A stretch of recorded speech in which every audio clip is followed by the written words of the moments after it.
Hi, I'm Kim Vanell in Whanganui, New Zealand. It's Wednesday, October 29th. Today, President Trump lands in South Korea, his final stop on a high-stakes Asia tour. OpenAI makes a deal with Microsoft as it looks for cash to bring the next phase of its AI ambitions to life. And the far right makes its pitch to maintain power in the Netherlands. This is Reuters World News, bringing you everything you need to know from the front lines in 10 minutes, 7 days a week.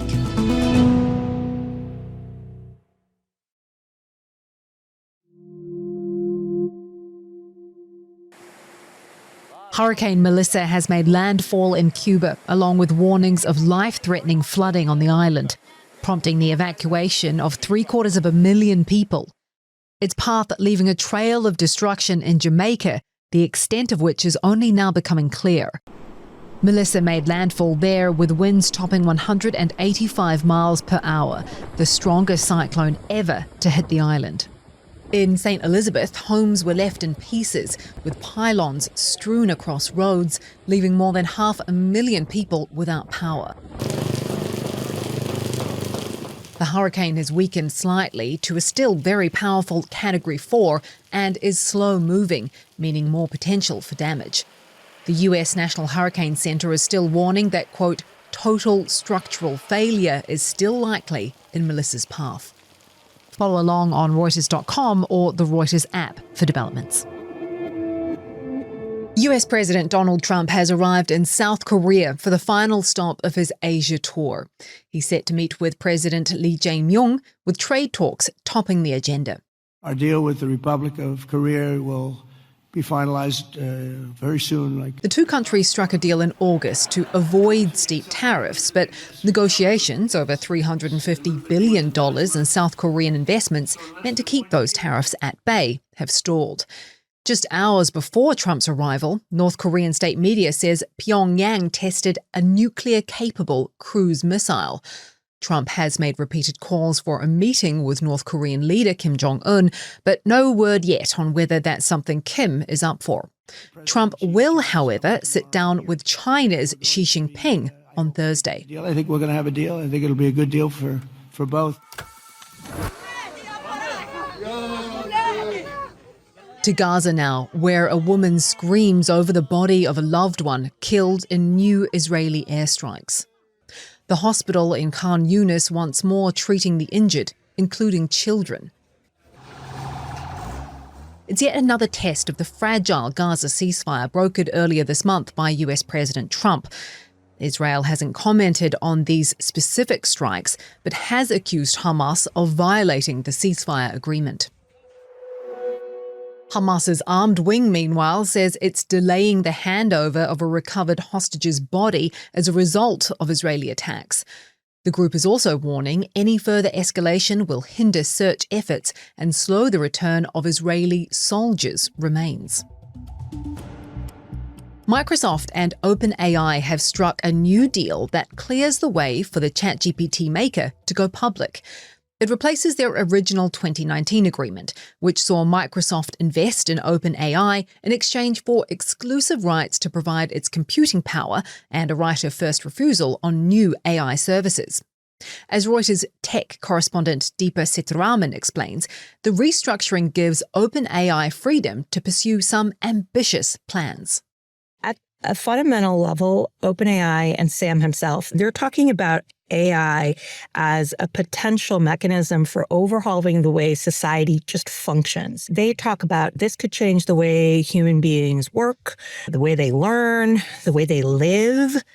Maybe your job gets replaced by AI. Maybe we need a universal basic income so that people can still live fruitful lives. So he's talking about a wholesale restructuring of the way we live. And all of that takes a lot of money, and all of that takes a lot of talent and resources. And so he's spending a lot to secure that. Deepa says OpenAI CEO Sam Altman will keep the same salary, $76,000 a year, with no stake in the company. Initially, given the way OpenAI was structured, this was actually an asset. The idea then was OpenAI was developing technology that was so powerful, you needed a CEO that was not financially motivated by profit. But you have to remember that over the course of this overall AI revolution, Sam Altman has been investing a lot in companies. It's brought his net worth to a couple $2 billion. Another major tech company, Nvidia, is also making moves, announcing a deal to build supercomputers for the US Department of Energy, in part to help Washington develop and maintain its nuclear weapons. The United States is ahead in the AI race, and we have to stay ahead in the AI race. CEO Jensen Huang speaking after a keynote to investors, praising Trump, happy that the president appears open to easing limits on sales to China. Huang argues that access to roughly $50 billion in potential sales there is crucial to keeping Nvidia ahead. All that as the company nears a stock market value of $5 trillion, which would make it the first company in history to cross that threshold. The Federal Reserve is expected to cut interest rates a 0.25 percentage point later today for the second time this year. But there's another tool in the Fed's toolbox that's getting some attention. The buying, and in this case selling, of bonds, known as quantitative tightening. And as our Fed reporter Michael Derby explains, that strategy may be coming to an end. When interest rates were near zero and the Fed still needed to provide stimulus to the economy, it did so by buying massive, like trillions of dollars in government and mortgage bonds. Most people think the Fed overdid it and bought too much and grew its holdings far too much. And so in 2022, as the Fed was getting into the business of raising rates to deal with rising inflation, the Fed also shifted into trying to get these bonds off of its books. And so what that process did was it took overall Fed holdings from a peak of $9 trillion, which was double where the Fed's balance sheet was before the COVID pandemic struck, and has taken it down to about $6.6 trillion. While this is a technical move by the Fed, it's not without controversy. So the Fed's footprint in markets is very large. Many people, including the Treasury Secretary, believe that the Fed owning bonds in the way that they do distorts financial markets, and they would like the Fed to reduce its footprint as far as it can possibly go. More than 60 people have died during police raids in Rio de Janeiro. The operation targeted a major gang just days before the United Nations Climate Summit, known as COP30, is set to begin in the country. Police say suspects used drones and grenades against the police. Rio's hosting climate-focused events alongside the Amazonian city of Belém, where COP30 will take place. Among the dead are 4 police officers. It's the deadliest police operation in Rio's history. Dutch voters head to the polls today in an election that could push the country further right again. Geert Wilders, the far-right leader who forced the election after his coalition refused to halt all asylum migration, is leading, but he faces tough odds of forming a coalition. While Wilders is focusing on immigration, with ideas like sending male Ukrainian refugees back and using the army to seal borders, his centrist rivals are focusing on more domestic issues. Reuters reporter Bart Meijer is in Amsterdam. Dutch far-right leader Geert Wilders led the previous government after winning the election in 2023, but he quickly also toppled that government, which was dominated by his party, as he said it was not willing to follow his radical ideas to stop migration. All other parties have said they actually will rule out working with him again.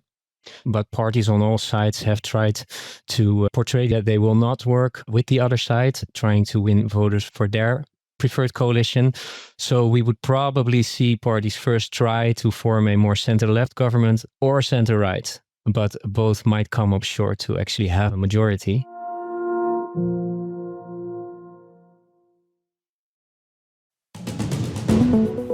Our recommended read for today is one not really suited for a podcast due to it being ultra quiet, which in this case is the whole point.